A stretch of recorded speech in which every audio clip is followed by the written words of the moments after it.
मिलाकर बात रखी हो। इसलिए जोरदार तालियों पे स्वामी प्रसाद गौर जी का जोरदार तालियों पे स्वागत करें। तमाम लोग कि मैंने ये कहा, अरे रुके नहीं माला दे दो, अध्यक्ष को बुलवाना ही है। एक उम्मीद है, मैं बताना ये चाहता हूं, अभी जो है मालूम है क्या हुआ? इन्होंने कह दिया कि ये लोग जो पाखंडी लोग हैं, जो कांवड़ ले जा रहे हैं, उनके लिए इन्होंने कह दिया खाना घेर लिया। अगर हम लोग चाहेंगे तो घर नहीं, तुम्हारा सब कुछ घेर लेंगे। कहीं कोई हम लोग स्वामी प्रसाद गौर जी के साथ है। एक बार हाथ उठाकर स्वामी प्रसाद गौर जिंदाबाद।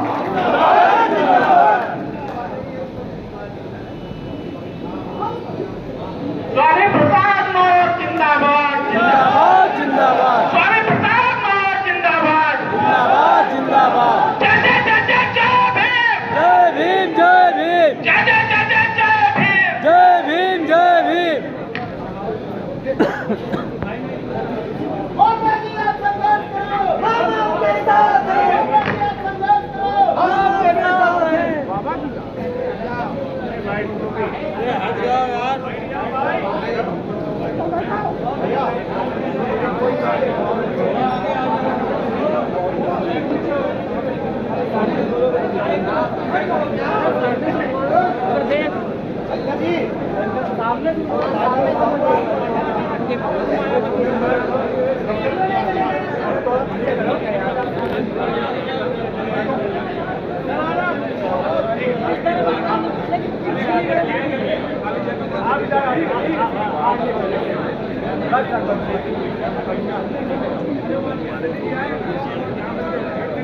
सामाजिक क्रांति के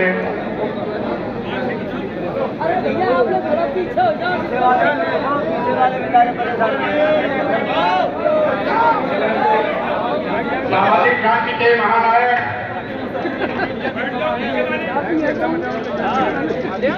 महाबला रामस्वरूप वर्मा जी के जन्म जयंती कार्यक्रम के अवसर पर आए हुए सभी सम्मानित भाइयों, बहनों, नौजवान साथियों, पत्रकार बंधु, आज की इस कार्यक्रम के हमारे भाई बैठ जाए यार। मुख्य आयोजक मंडल आयोजक संघ, भारतीय दलित पैंथर, पीडीए एसोसिएशन, एक जन उम्मीद की, अखंड भारत मिशन के सभी सम्मानित साथियों को मैं बहुत बहुत धन्यवाद बधाई देता हूं, जिन्होंने महामना रामस्वरूप वर्मा जी का एक भव्य जनजयंती समारोह बना करके क्रांति का बिगुल इस कानपुर देहात की धरती से फूंकने का काम किया है। सभी को बधाई शुभकामनाएं। आज के इस कार्यक्रम में हमारे सामाजिक क्रांति के अग्रणी कितार के मजबूत स्तंभ, जो सामाजिक सरोकार से जुड़े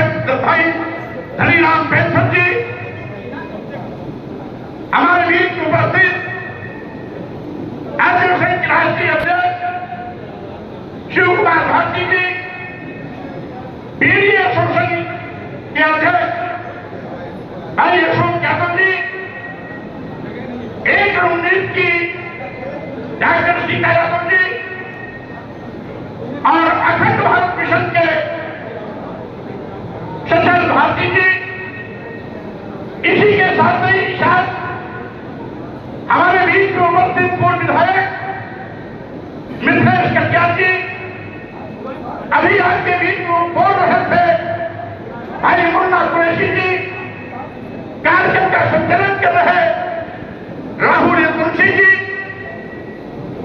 इसी के साथ साथ हमारे कानपुर देहात के जिलाध्यक्ष भाई शिवम गौतम जी, कुलदीप शंखवार जी, डॉक्टर योगेंद्रनाथ जी, कानपुर नगर ग्रामीण के अध्यक्ष भाई रामराज मौर्य जी, मंच पर बैठे हुए सभी सम्मानित इस जयंती अवसर पर आए हुए मुख्य वक्ता साथीगण और साथ ही साथ मंच पर विराजमान हम सबके बीच के पूज्य भिक्षुगण, सभी सम्मानित साथियों, सर्वप्रथम आज महामना रामस्वरूप वर्मा जी की जयंती अवसर पर मैं इस देश में करुणा मैत्री बंधुत्व पर आधारित समतामूलक समाज की स्थापना का दर्शन देने वाले तथागत बुद्ध को नमन करता हूं।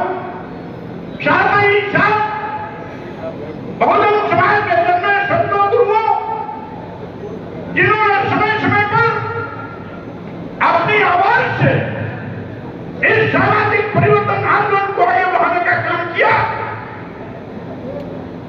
संत कबीर, संत रविदास, संत गुरु नानक को भी मैं कोई से नमन करता हूं, वंदन करता हूं।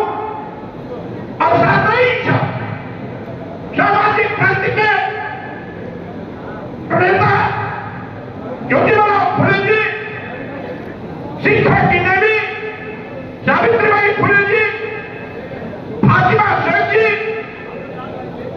आरक्षण के जनक छत्रपति शाहू जी महाराज, भारतीय संविधान निर्माता और साथ डॉक्टर भीमराव अम्बेडकर, पेरियार रामास्वामी नायकर, नारायण गुरु, संत गाडगे, उत्तर भारत में डॉक्टर अम्बेडकर के रूप में अपनी पहचान छोड़ने वाले महामना रामस्वरूप वर्मा जी, पेरियार नरहरि सिंह यादव जी, और सामाजिक परिवर्तन आंदोलन को घर घर पहुंचाने वाले मानव कांशीराम जी को भी मैं कोई शायद वंदन करता हूं। साथियों, जैसा कि आप जानते हैं कि उत्तर भारत में महामना रामस्वरूप वर्मा जी ने अपने तमाम लेखनी के माध्यम से पुस्तकों को जो हमें दिया है, वो एक एक पुस्तक अगर सभी नौजवान पढ़ लेंगे तो मैं कहना चाहूंगा उस दिन रामस्वरूप वर्मा जी का सपना बहुत जल्द साकार हो जाएगा, क्योंकि विस्तार से उन्होंने अपने विचारों को उसमें समाविष्ट किया है। आज जानते हैं यहां पर इस देश में वर्ण व्यवस्था के नाम पर एक वर्ण विशेष के लोगों ने हमेशा अपने वर्चस्व को बनाए रखने का कुकर्म किया है। जात पात, छुआछूत, ऊंच नीच के नाम पर भेदभाव करके समाज को बांटा है। और साथ ही साथ साथियों, मैं कहना चाहता हूं, इन्होंने अपने वर्चस्व को बनाए रखने के लिए तमाम गलत चीजों को भी ग्रंथों के माध्यम से हमारे बीच में परोसा है। जैसे कि इन्हीं मनवादियों ने मनुस्मृति के माध्यम से ब्रह्मा के मुख से ब्रह्मा की पैदाइश बताई है, पूजा से क्षत्रिय पैदा हुए और जंगल से वैश्य पैदा हुआ।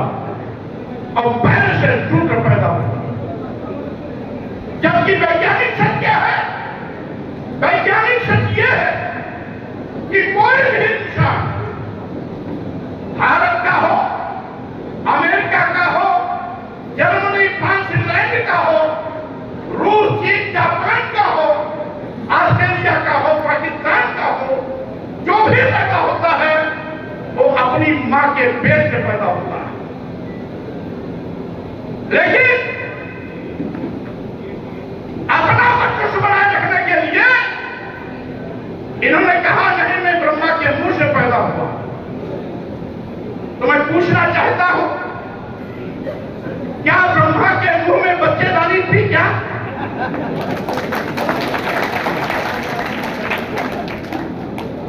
फिर कहते हैं बाहु से क्षत्रिय पैदा हुआ। तो क्या ब्रह्मा के बाहु में भी दूसरे बच्चेदानी थी क्या? और पूजा कालन बाहु जंघे से पैर से पैदा हुआ, तो इसका मतलब है ब्रह्मा के जंघे में भी बच्चेदानी थी और पैर से अगर शूद्र पैदा हुआ तो उनके पैर में भी बच्चेदानी थी। यानी ब्रह्मा के हर अंग में क्या बच्चेदानी थी क्या? हर जगह से बच्चे पैदा हो रहे थे। इसका जवाब किसी भी बड़े से बड़े यानी और यहां तक कि शंकराचार्य भी इस बात पर सफाई नहीं दे सकते, इस पर अपना उत्तर नहीं दे सकते। अगर ब्रह्मा के मुंह में, ब्रह्मा के हाथ में, ब्रह्मा के जंघे में, ब्रह्मा के पैर में बच्चेदानी नहीं थी, तो स्वाभाविक रूप से न ब्रह्मा के मुंह से कोई पैदा हो सकता है, न ब्रह्मा के हाथ से कोई पैदा हो सकता है, न ब्रह्मा के जंघे से कोई पैदा हो सकता है, न ब्रह्मा के पैर से कोई पैदा हो सकता है। ये केवल कोरा बकवास है और अपनी सुपरमेसी बनाए रखने के लिए, अपनी सुपरमेसी बनाए रखने के लिए इस प्रकार के झूठे प्रचंड झूठे इन्होंने प्रपंच करके पूरे देश और समाज को दिग्भ्रमित करने की कोशिश की। जब मैं सच कहता हूं तो मुझ पर आरोप लगाया जाता है कि मौर्य जी ब्राह्मणों को गाली देते हैं। मैं कहना चाहता हूं, जब मैं मानो एक समाज की विचारधारा को मानता हूं तो किसी जाति वर्ग विशेष को गाली देने का तो स्वप्न में भी प्रश्न नहीं उठता। और जिसने हजारों साल से हमें गाली दिया है, हम उस गाली देने वाले महर्षि को गाली देने का पाप भूल करके भी नहीं कर सकते हैं। हम तो ये कहना चाहते हैं कि समाज को बांटो बंद, समाज को अपमानित बंद करो, जात पात छुआछूत ऊंच नीच के नाम पर भेदभाव का धंधा करना बंद कर दो। और साथ ही साथ मैं आज इस कार्यक्रम के माध्यम से यह भी कहना चाहता हूं, यही लड़ाई हमारे महापुरुषों ने लड़ी, हमारे महापुरुषों ने लड़ी है। कभी ज्योतिबा फुले जी, कभी डॉक्टर अम्बेडकर, तो कभी उत्तर भारत में रामस्वरूप वर्मा जी, कभी पेरियार नारायण यादव जी, तो कभी बिहार में बाबू जगदेव, शहीद बाबू जगदेव कुशवाहा जी ने ये लड़ाइयां लड़ते रहे हमारे महापुरुषों ने। और इसीलिए साथियों, आज जब सच कहा जाता है तो इनको मिर्ची लगती है, इनको अगर सच कहा जाता है तो मिर्ची लगती है। मैं कहना चाहता हूं, क्या आपके ग्रंथों की लिखी बात कहना ब्राह्मण को गाली है क्या? गाली को आपने दिया है। ये वर्णाश्रम तेज तुम्हारा सुपथ किरात कौन करवाना, यानी ये दलित आदिवासी पिछड़े समाज की जातियों का नाम लेकर आपने उनको अधम कहा, नहीं कहा। स्वामी प्रसाद मौर्य तो इसके विरोधी, स्वामी प्रसाद मौर्य इस बात के बदल है कि सभी इंसान समान है और सभी इंसान को समान रूप से सम्मान मिलना चाहिए। लेकिन आप तो ग्रंथों में अपने देखिए, यानी गाली देने वाला खुद दूसरों पर आग लगाता है कि गाली दे रहे हैं। क्यों? क्योंकि इनके सच को हम उजागर कर रहे हैं, तो इनका सच उजागर होना ही इसको अपनों के लिए गाली मान लेते हैं। हमने तो कभी गाली नहीं दिया, हमने इसका विरोध जरूर किया कि ये बड़ा हम तेरे को महाराज पर खिलाफ वोट करवा रहा है, जात किस्म के शब्दों का प्रयोग करके दलितों आदिवासियों पिछड़ों को नीच और अधम होने का प्रमाण पत्र कोई नहीं दे सकता है। मैंने ये कहा जो तुलसी बाबा ने रामचरितमानस में लिखा कि पूजा ही विप्र सकल गुणहीना, हमको इस पर कोई राज नहीं, लेकिन राज है किस पर?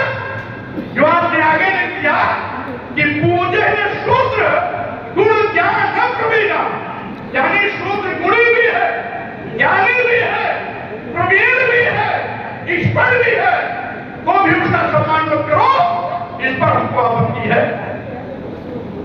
पूजे विप्र सकल गुणहीना, इससे हमारा कोई नुकसान नहीं। तुम चोर हो, लंपट हो, व्यभिचारी हो, राजद्रोही हो, देशद्रोही हो, तुम अपना पूजा करवाओ, लेकिन तुम्हें किसने ये क्या किया कि तुम SC ST OBC के लोग कितने भी पढ़ लिख के डॉक्टर, इंजीनियर, प्रोफेसर, वैज्ञानिक, IAS IPS क्यों बन जाए, लेकिन उनका सम्मान मत करना। ये तुमने प्रमाण पत्र देने की कैसे हिम्मत दिखाई? मैं इसका विरोध नहीं हूं, और मेरा विरोध भी अपनी जगह सच था। अगर सच नहीं होता तो गीता पृष्ठ गोरखपुर रामचरितमानस की चौपाइयों का अर्थ नहीं बदलता।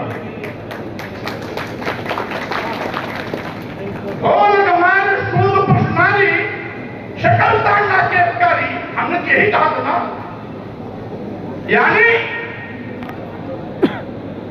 देश की सभी स्त्रियां किसी भी वर्ग की हो, महिलाएं किसी भी वर्ग की हो, शूद्र कोई हो, SC ST OBC कोई हो, ये सब मारने पीटने के प्रताड़ित किए जाने के पात्र हैं।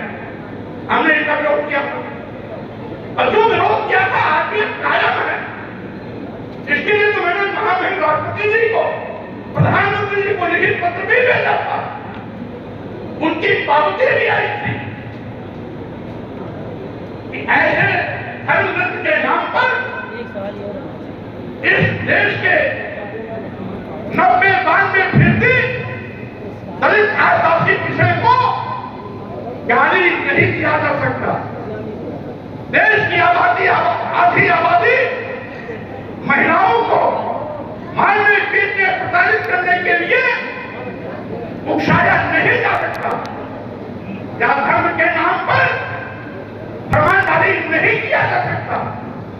मैंने तो यही कहा था, लेकिन आपको इस देश के दलितों और बाकियों पिछड़ों का सम्मान नहीं दिखाई पड़ता।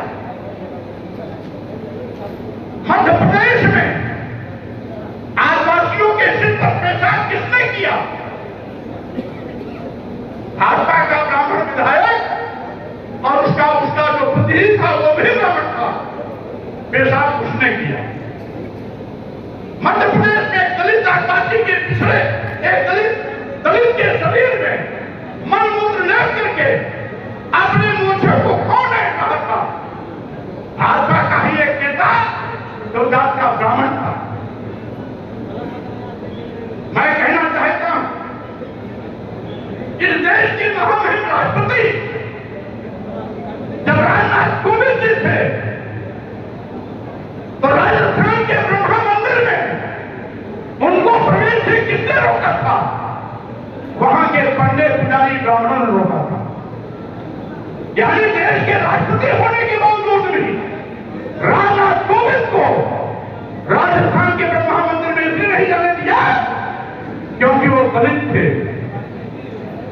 पिछले साल दिल्ली के जगन्नाथ मंदिर में वर्तमान राष्ट्रपति द्रौपदी मुर्मू को मंदिर के गृह प्रवेश में जाना तो दूर, बाहर लगी हुई बैरिकेडिंग के बाद रोक दिया गया, जबकि उनके अधीन सरकार का एक मंत्री जो उनके साथ गया था मंदिर के गर्भगृह में बैठ करके पूजा कर रहा है और राष्ट्रपति द्रौपदी मुर्मू को बैरिकेडिंग के बाहर रोक दिया गया। क्यों? इसलिए वो आदिवासी समाज की अपमानित तो आप करते हो, अरे गरे को नहीं, देश के दो राष्ट्रपतियों को अपमानित किया है, मंदिर में जाने से रोका, एक को इसलिए रोका कि वो दलित है, दूसरों को इसलिए रोका आदिवासी है। और उत्तर प्रदेश में पिछले वर्ष का एक मुख्यमंत्री जब कालीदास बाग खाली करता है तो गोमूत्र शुभ को धुलवाता कौन है? यही ब्राह्मण, यही ब्राह्मण लोग धुलवाते, यही भाजपा के लोग धुलवाते हैं, यही धर्म के ठेकेदार धुलवाते हैं। अभी अभी हाल में इटावा में हमारे दो यादव भागवताचार्य को बंधक किसने बनाया? रात भर पिटाई किसने की? उनका सिर किसने उनके सिर के बाद किसने बनवाए? उनकी चोटी किसने कटवाई? महिला मूत्र से उनको पवित्र किसने कराया? ब्राह्मणों ने कराया। या तुम्हारी नहीं दिखाई पड़े? अगर तुलसी भाई में दलितों, आदिवासियों, महिलाओं के लिए अपमानित करने की बात की गई, उसका हमने विरोध कर दिया, तो आप कहते हो स्वामी साहब पूरे ब्राह्मणों को गाली देते हैं। ये गाली है। तुलसीदास की गलत बातों को उजागर करना क्या ब्राह्मणों को गाली लगती है? अगर गाली थी तो आपने गीता प्रेस के माध्यम से उसका अर्थ क्यों बदलवा दिया? इसका मतलब है स्वामी प्रसाद मौर्य का स्टैंड सही था और इसीलिए आप झूठा कह और मारना पीटना प्रताड़ित करने की जगह शिक्षा लिख दिया। लेकिन चोर तो कोई न कोई लक्षण छोड़ ही जाता है, चोर कोई न कोई लक्षण छोड़ ही जाता है। आपने एक जगह तो तारण का मतलब शिक्षा लिख दिया, लेकिन वहीं पर दूसरी जगह जो लिखा हुआ है शासक तारण भरुष कहता पूजे पिंड सकल पूरे संता, कहा है सब संता, ये तो आपने नहीं बता, वहां पर नहीं बता, वहां बाकी तारण का मारना पीटा प्रदर्शन करना है। और फिर मान लो हम शिक्षा से मान लेते हैं तो ढोल गमार और पशु भी है, तो ढोल को कौन सी शिक्षा देंगे? पशु को कौन सा शिक्षा देंगे? इसलिए बदलने के बाद भी आपके जो मन का पाप है वो मिटने वाला नहीं है। वो चार्ज आप पर था, आज भी चार्ज है और आगे भी रहेगा, क्योंकि अब बहुजन समाज सम्मान स्वाभिमान के लिए जग गया है। अब तुम्हारे माया जाल में फंसने वाला नहीं है।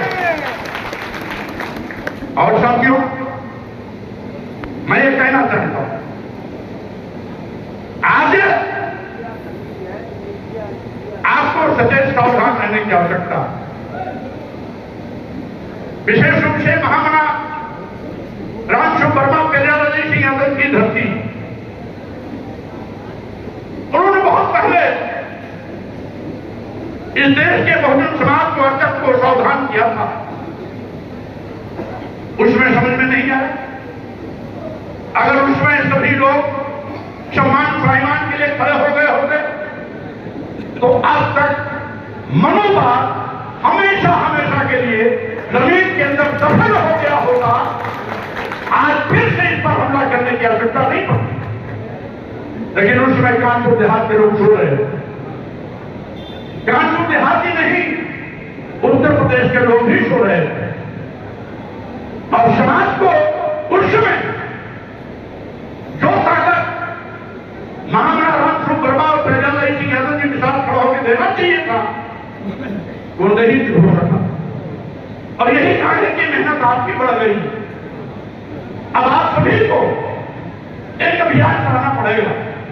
हम अगर जयंती मनाने आए तो केवल श्रद्धा सुमन अर्पित करके उनके विषय में 2 शब्द बोल करके चले जाए, ये पर्याप्त नहीं। बाकी संकल्प लीजिए कि इस कानपुर धरती से जहां मनुवाद को खत्म करने के लिए महामना रामस्वरूप वर्मा जी ने कभी अपील किया था, पेरिया ललई सिंह यादव ने मनुस्मृति जलाई थी, इस धरती से मनुवाद दफन होना चाहिए। सबसे पहले शुरुआत इस कानपुर की धरती से होना चाहिए। स्वामी प्रसाद मौर्य जिंदाबाद। साथियों, प्रसाद मौर्य जिंदाबाद। जिंदाबाद जिंदाबाद। साथियों, मैं एक चीज और कहना चाहता हूं। आज इस देश में मनुवाद सत्ता पर काबिज है। बाबा साहब डॉक्टर अम्बेडकर ने भारतीय संविधान के अनुच्छेद 15-16 के तहत SC/ST के लिए जो आरक्षण दिया था, सत्ता में बैठे हुए लोगों ने उसको निष्प्रभावी कर दिया है, शून्य कर दिया है, मृतप्राय कर दिया। जब से डबल इंजन की भाजपा सरकार सत्ता में आई है, इन्होंने सरकारी नौकरियां नौजवानों को देना बंद कर दिया। जब सरकारी नौकरी नहीं तो आरक्षण अपने आप खत्म, क्योंकि सरकारी नौकरियों में ही आरक्षण दिया जाता था। आउटसोर्सिंग में आज भी लोग आरक्षण नहीं दिया जा रहा। प्राइवेट नौकरियों में आज भी आरक्षण नहीं, केवल सरकारी नौकरियों में आरक्षण था। तो सरकार ने सरकारी नौकरी देना बंद कर दिया। अब सरकारी नौकरी देना बंद कर दिया तो आरक्षण अपने आप खत्म। लेकिन उसके दोषी सत्ता में बैठे हुए लोगों से ज्यादा हम आप सब लोग, क्योंकि जब हिंदू मुस्लिम की बात करते हैं तो सारे दलित आदिवासी पिछड़े समाज के लोग हिंदू बनने के चक्कर में ये भूल जाते हैं कि हम सही करने जा रहे हैं, गलत करने जा रहे हैं। और आप लोगों ने जो पास किया उसी का नतीजा है आज आपके बेटे बेटियों का आरक्षण शून्य, निष्प्रभावी और मृतप्राय हो गया, खत्म होता जा रहा। कहीं आरक्षण देते नहीं है किसी विज्ञापन में, तो 21% छूट कास्ट को देने के बजाय 3%, 4% पे लाके लटका देते हैं। SC आदिवासी समाज को 0.2, 0.5 लाके रोक देते हैं। 27% आरक्षण पाने वाले बैकवर्ड क्लास को 6%, 8%, ज्यादा 10% पे लाके रोक देते हैं। अभी मैं एक छोटी सी बात बताता हूं, इसी वर्ष की बात है, अभी हाल की बात है। BSU में PhD के एडमिशन में इंट्रेंस एग्जाम हुआ। एक सोनकर समाज का लड़का PhD टेस्ट में सेकंड क्लास यूनिवर्सिटी का हुआ। 7 बार क्वालिफाई किया और एडमिशन लेने गया तो प्रोफेसर ने क्या कहा उसको जानते हैं? तुम जाओ सुबह में पालिश करो, ये नहीं करके क्या करो। ये अभी 2 महीने पहले की बात है, एडमिशन की टाइम। वो लड़का धरने पर बैठ गया। हम सभी लोगों ने सोशल मीडिया के माध्यम से उसको वक़्फ़ किया।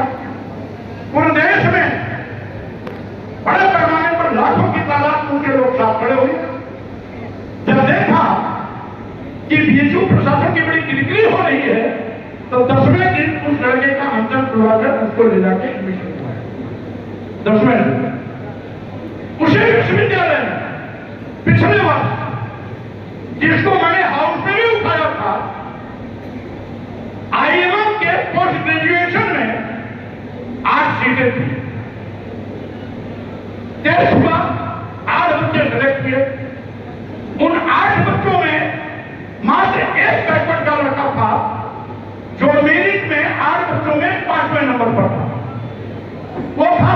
प्रजापति समाज का 5 के नीचे 4 का एडमिशन हो गया, 5 के बाद 3 का एडमिशन हो गया, 5वें नंबर पर जहां प्रजापति समाज का लड़का था उसके आगे लिख दिया गया not found suitable, not found suitable. यानी 5वें नंबर के लड़के को नॉट फाउंड सुटेबल कहकर बाहर किया। 8 में एक ही बैकवर्ड का लड़का था, वो भी चला गया बाहर, नॉट फाउंड सुटेबल, और शेष 7 का एडमिशन हो गया। और उसकी जो सीट खाली थी 1 महीने बाद उसके ऊपर भी फॉरवर्ड को एडमिशन दे दिया। योगी गोरखनाथ, योगी बाबा गोरखनाथ ने गोरखपुर विश्वविद्यालय में 117 प्रोफेसर के पद निकले। 117 में 111 पर सामान्य वर्ग के लोगों की भर्ती हुई और मात्र 6 पदों पर उसी विस्थापन में एससी भी, एसटी भी, ओबीसी भी, माइनॉरिटी भी, यानी जिनकी आबादी 90% है उनको 6 पद दिया गया, और जिनकी भी आबादी 8% है उनको वहां पर 111 पद दिया गया। यह है जो हिंदू के नाम पर आपने सत्ता में मोदी योगी को भेजा है, उसका दुष्परिणाम आज के आने वाली पीढ़ी को भोगना पड़ रहा है।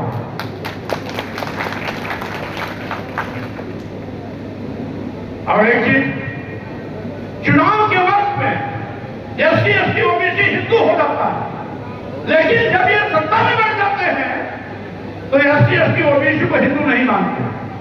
अगर ये ओबीसी को सत्ता में बैठने के बाद भी एससी एसटी ओबीसी को हिंदू मानते होते तो एससी एसटी ओबीसी के आरक्षण पर खतरा नहीं होता, एससी एसटी ओबीसी का हक नहीं मारा जाता, एससी एसटी ओबीसी के अभ्यर्थियों को नॉट फाउंड सुटेबल कहकर के नौकरियों से बाहर नहीं किया जाता, विश्वविद्यालयों से बाहर नहीं किया जा सकता, पीएचडी के एडमिशन में बाहर नहीं किया जा सकता, या हायर एजुकेशन में इंट्रेंस पास होने के बावजूद भी उनको नॉट फाउंड सुटेबल कहकर के बाहर का रास्ता नहीं दिखाया जाता। इसका मतलब है वोट के लिए हमें हिंदू मानते हैं और के माध्यम से सत्ता में आने के बाद वो आपको जानवर से दफ्तर मानते हैं। और एक चीज, दूसरी चीज सावधान करना चाहता हूं। आप जानते हैं बाबा साहब डॉक्टर अम्बेडकर दुनिया के सबसे बड़े विद्वान, सबसे बड़े विद्वान होने का खिताब पाने के बाद जब वो भारत आते हैं तो बाबा साहब डॉक्टर अम्बेडकर को इस जातीय अपमान के कड़वे घूट को कदम कदम पर पीने के लिए मजबूर होना पड़ता है, और जिससे परेशान होकर के उन्होंने इस पर चिंतन किया कि दुनिया में मैं सबसे बड़ा विद्वान होने का खिताब पाया, लेकिन भारत के लोग जात पात छुआछूत उनतीस के नाम पर आज भी हमारे साथ बदसलूकी करते हैं, हमारी परछाई जो उनको घिरा है, चपरासी हमारे मेज पर गिलास नहीं रखता, 2 फीट ऊपर से छोड़ देता है, तालाब में सुअर, गधे, भैंस, गाय पानी पी सकते हैं, लेकिन दलित आदिवासी पिछड़ा पानी नहीं पी सकता है। बाबा साहब डॉक्टर अम्बेडकर ने महात्मा का आंदोलन चलाया। यही नहीं, बाबा साहब डॉक्टर अम्बेडकर ने सोचा कि दुनिया के सबसे बड़े विद्वान के साथ जब मुझ जैसे व्यक्ति के साथ ये बदसलूकी हो रही होगी तो जिस कौम में पैदा हुआ हो उस शूद्र समाज, जिसने कभी स्कूल का मुंह नहीं देखा, जिसके शरीर पर साबित कपड़े नहीं है, जिसके घर में 2 नंबर की रोटी नहीं मिलती है, उसके साथ जात पात छुआछूत उनके नाम पर क्या भेदभाव किया जाता होगा, इसकी कल्पना नहीं की जा सकती। इसीलिए दुखी मन से उन्होंने कहा, मैं हिंदू धर्म में पैदा हो गया, ये मेरे बस में नहीं था, लेकिन हिंदू होकर नहीं मरूंगा, ये मेरे पक्ष में है। और इसीलिए 1956 में नागपुर की दीक्षा पर बाबा साहब डॉक्टर अम्बेडकर ने लाखों लोगों के साथ में बौद्ध धर्म ग्रहण करने का काम किया। साथियों, मैंने इसका उदाहरण क्यों दिया? इसलिए कि दुनिया के सबसे विद्वान बाबा साहब डॉक्टर अम्बेडकर को इस जाति अपमान के क्रम में घूट पीते पीते परेशान होकर हिंदू धर्म को छोड़ना पड़ा और बौद्ध धर्म का रास्ता अत्याग करना पड़ा। इसी प्रकार से इस देश का जो मुसलमान है,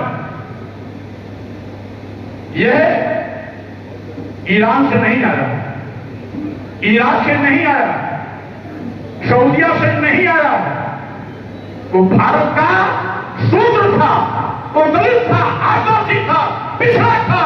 जाति अपमान के कड़वे घूट पीते पीते वो इस्लाम धर्म कबूल कर लिया, वो दलित आदिवासी पिछड़ा मुसलमान बन गया। वो हमारा भाई है, वो कोई गैर नहीं, वो हमारा भाई। जिंदाबाद जिंदाबाद जिंदाबाद प्रताप मौर्य जिंदाबाद जिंदाबाद जिंदाबाद। प्रताप तुम संघर्ष करो, हम तुम्हारे साथ हैं, प्रताप तुम संघर्ष करो, हम तुम्हारे साथ हैं। भारत का लाल है। यानी यहाँ का मुसलमान हमारा भाई है, यहाँ का ईसाई हमारा भाई है। जितने भी आदिवासी हैं, आप चले जाओ केरल, तमिलनाडु, उड़ीसा, आंध्र प्रदेश, जितने भी आदिवासी हैं, ये सब इस देश के जितने भी ईसाई हैं, ये सब कभी आदिवासी थे, दलित थे। जातीय अपमान के कभी घूट पीते पीते, जातीय अपमान खेलते खेलते परेशान होकर के ईसाइयत कबूल कर लिया, ईसाई धर्म हो गया। लेकिन हकीकत में उनका खून क्या है?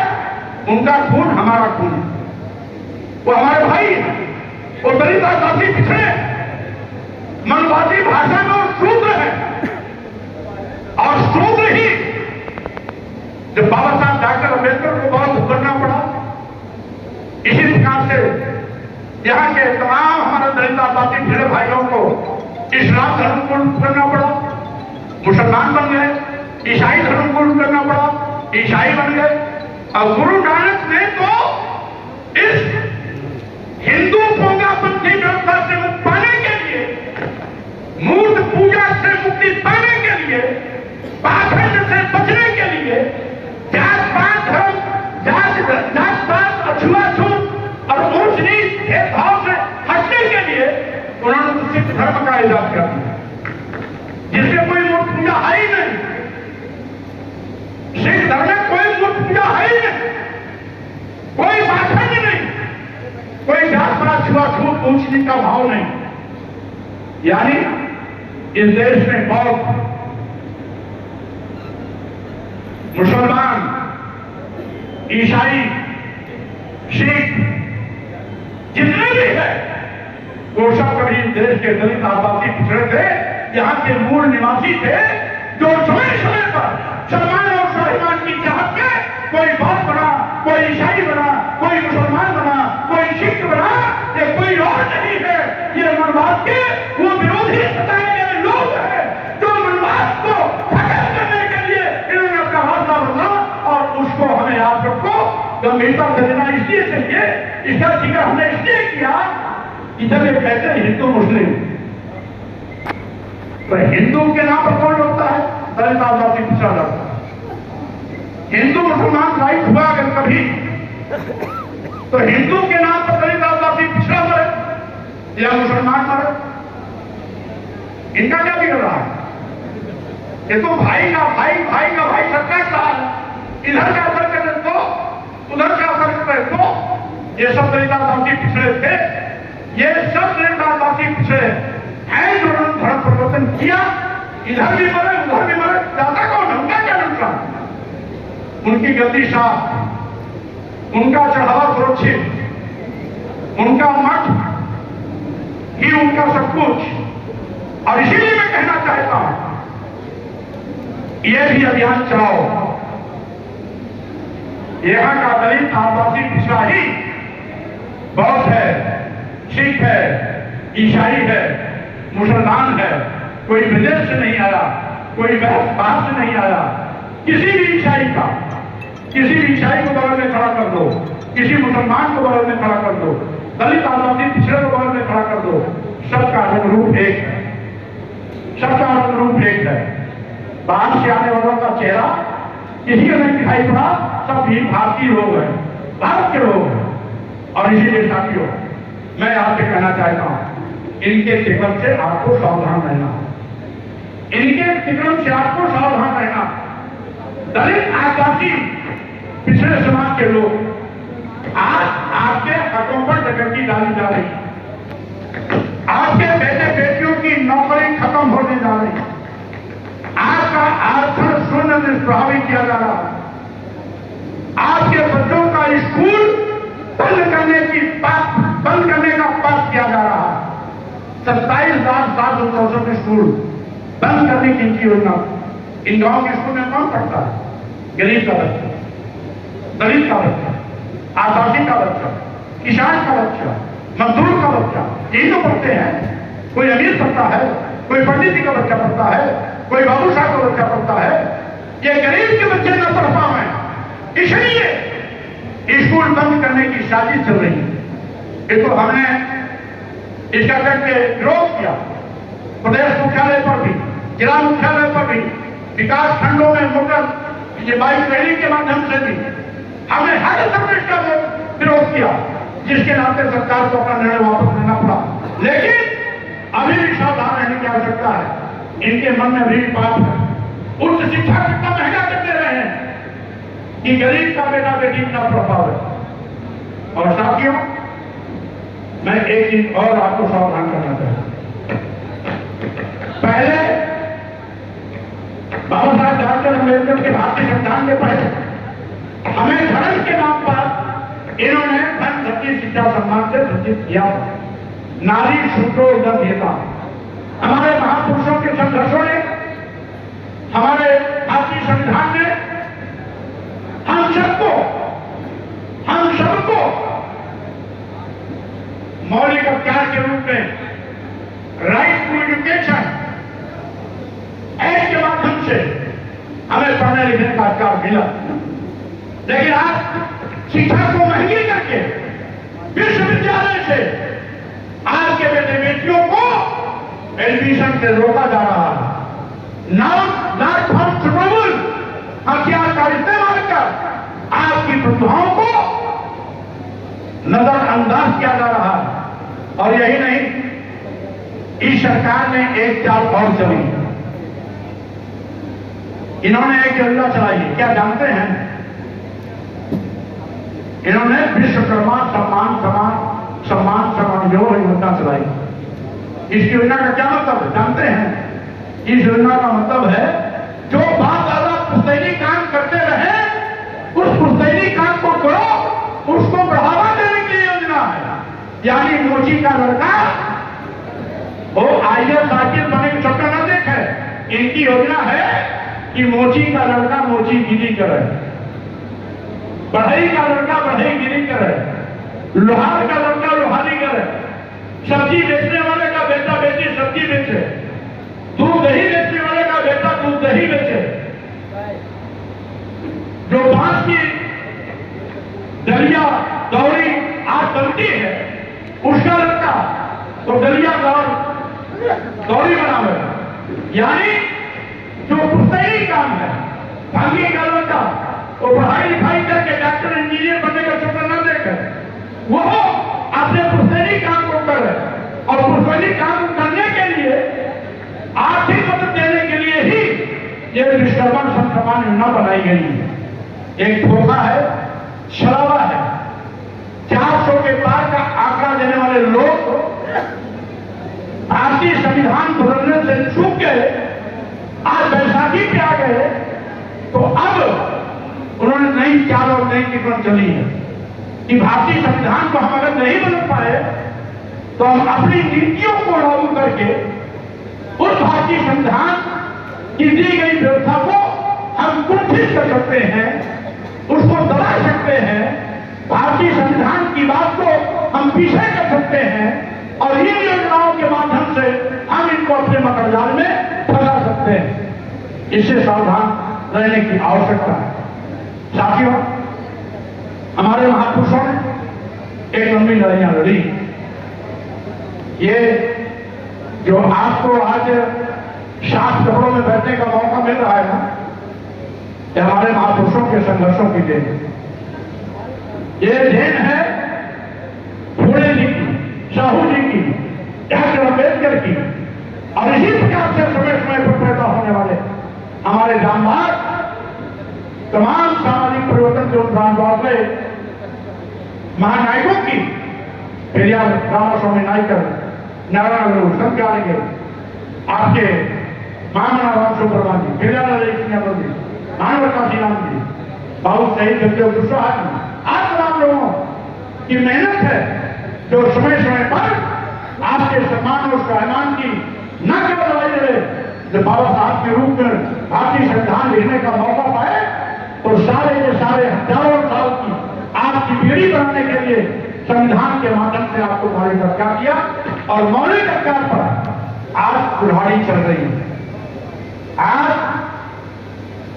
भारतीय संविधान तो एक लोग तो बदलने जा रहे थे, लेकिन 400 का नहीं पार हुआ, बैसाखी पे आ गए, इसे संविधान बदलना तो भूल गए, लेकिन अभी इनके मन का जय अंदर अंदर पड़ा हुआ है। और यही कारण है कि तमाम विकल्प के माध्यम से आपको जगह जगह रोकने की कोशिश कर रहे हैं। आज भारतीय संविधान है, भारतीय संविधान अनुच्छेद 15, भारतीय संविधान अनुच्छेद 51 इस बात का स्पष्ट उल्लेख करता है कि धर्म, वर्ण, पंथ, जाति, लिंग और जन्मस्थान के आधार पर किसी के साथ भेदभाव नहीं हो। लेकिन सत्ता में बैठे हुए लोग जो भारतीय संविधान की कसम खा करके प्रधानमंत्री, मुख्यमंत्री बनते हैं, सत्ता में बैठने के दिन से ही हिंदू मुसलमान, हिंदू मुसलमान, हिंदू मुसलमान, मस्जिद मंदिर, मस्जिद मंदिर, हर जगह क्या कहना चाहते हैं? ये संविधान की व्यवस्था की धज्जियां उड़ती हैं। ऐसे लोग जो इंसानियत के दुश्मन हैं, जो इस मुल्क के दुश्मन हैं, इस कौम के दुश्मन हैं, भारतीय संविधान के दुश्मन हैं, मानवता के दुश्मन हैं, ये कभी भी आपके हितैषी नहीं हो सकते। इसलिए शाह को दूध पिलाना बंद करो, शाह को दूध पिलाना बंद करो। और जो भी आप कह रहे थे ना, ईशो में 90 शोषित है, 90 भाग हमारा है, एक केवल पहले से बात नहीं चलेगी। कसम खाना पड़ेगा, नारा देना पड़ेगा, वोट हमारा, बात तुम्हारा, नहीं चलेगा, नहीं चलेगा। इस तरीके से जब आप नारा दोगे, उसको बुलंद करना पड़ेगा। वोट हमारा, रात तुम्हारा, नहीं चलेगा, नहीं चलेगा, वोट हमारा, रात तुम्हारा, नहीं चलेगा, नहीं चलेगा। जब ये संकल्प लोगे तब जाकर के बात करने वाली है। अन्यथा ये तो हम सब जानते हैं, ये हम सब जानते हैं कि 100 में 90 शोषित है, 90 भाग हमारा है, तो मिलेगा कैसे? जब सत्ता में नहीं रहोगे तो मिलने वाला नहीं है। जो मिला है वो भी छीन लिया जाएगा। छीनने की कोशिश चल रही है, सावधान हो जाओ। संविधान अगर बदल दिया गया होता तो सब हमारे महापुरुषों की किनारे किनारे पर अब तक पानी फिर गया होता। संविधान बचाने के नाम पर जागरूक लोगों ने इनको बैसाखी पे खड़ा कर दिया। इसलिए आप लोग हिंदू बनने के चक्कर में जो पाप किए हो, उसी का नतीजा आपके बेटे बेटियों को भोगना पड़ रहा है। आरक्षण से हाथ धोना पड़ रहा है, नौकरी से हाथ धोना पड़ रहा है, शिक्षा से हाथ धोना पड़ रहा है, विश्वविद्यालय में पढ़ाई से उनको हाथ धोना पड़ रहा है। और यही नहीं, साथियों, आपको तरह तरह जगह जगह आपके जमीन जायदाद सरकार में बैठे हुए लोग बड़ी बारीकी से अपने चहेतों को देते जा रहे हैं। आपकी कमाई का चाय बेचने वाला देश बेच रहा है। देश के सबसे प्रधानमंत्रियों ने देश के सभी बंदरगाह बेच दिए, एयरपोर्ट बेच दिया, एयर इंडिया बेच दिया, बहुत सारे रेलवे स्टेशन बेच दिए, कई दर्जन ट्रेनें बेच दी, LIC की बड़ी संस्था बेच दी। किसके यहाँ? अदानी और अंबानी के। एक दिन मैं कानपुर देहात के दौरे पर था। एक गांव में गया था, रामराज मौर्य हमारे कानपुर नगर ग्रामीण के अध्यक्ष हैं, उनके गांव में रास्ते में जा रहा था, हजारों एकड़ जमीन पर एक 8-10 फीट चार दीवारी घिरी हुई एक लंबा चौड़ा हमें कवर एरिया मिला। 2-3 किलोमीटर चलने के बाद मैं सोच रहा था आखिर है ये किसका। 2-3 किलोमीटर जाने के बाद उसका मुख्य गेट मिला जिसमें लिखा था अदानी ऑर्डिनेंस फैक्ट्री। महाराष्ट्र विधानसभा में हजारों एकड़ जमीन अदानी ऑर्डिनेंस फैक्ट्री। मणिपुर में पूरे के पूरे 2-3 जिले की जमीन अदानी को दे दिया गया। उत्तर प्रदेश में जैसे आपके कानपुर महाराष्ट्र में हजारों एकड़ जमीन एक दिया गया, ऐसे ही उत्तर प्रदेश में सैकड़ों जगह हजारों एकड़ जमीन अदानी को दिया गया। ये क्या आखिर कब आग खुलेगी? धर्म का नशा कब उतरेगा? हिंदू बनने की गलती आपको कब एहसास होगी? आज भी आप दलित हो, आदिवासी हो, पिछड़े हो, इनकी भाषा में शूद्र हो, नीच हो, अधम हो, फिर भी आप हिंदू बनने की होड़ में खड़े हो। आखिर ये गलत मुगालता कब छोड़ोगे? अब जब गलत मुगालता आपका खत्म होगा तभी आप सम्मान की लड़ाई लड़ पाओगे। जब तक हिंदू बनने की चाहत वाले रहोगे, आप जानवर से बदतर जिंदगी इसी प्रकार से जीते रहोगे। सम्मान और स्वाभिमान इसी प्रकार से गुजरा जाता रहेगा। आप कुछ भी मनवादियों का बार बार नहीं कर पाओगे। इसलिए अगर मनवादियों को सबक सिखाना है, मनवाद को मिट्टी में दफन करना है, तो अपने सम्मान और स्वाभिमान का परचम लहराना पड़ेगा।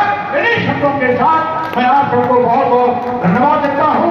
आज इस अवसर पर अपनी ओर से मन पर बैठे हुए सभी वक्ता और नेता साथियों की ओर से और सामने बैठे हुए सभी भाइयों बहनों की ओर से मैं महामना राम शिववर्मा जी को नमन करता हूँ, कोट को वंदन करता हूँ और श्रद्धा सुमन अर्पित करता हूँ। इन्हीं के साथ मैं अपनी बात को विराम देता हूँ। बहुत बहुत धन्यवाद।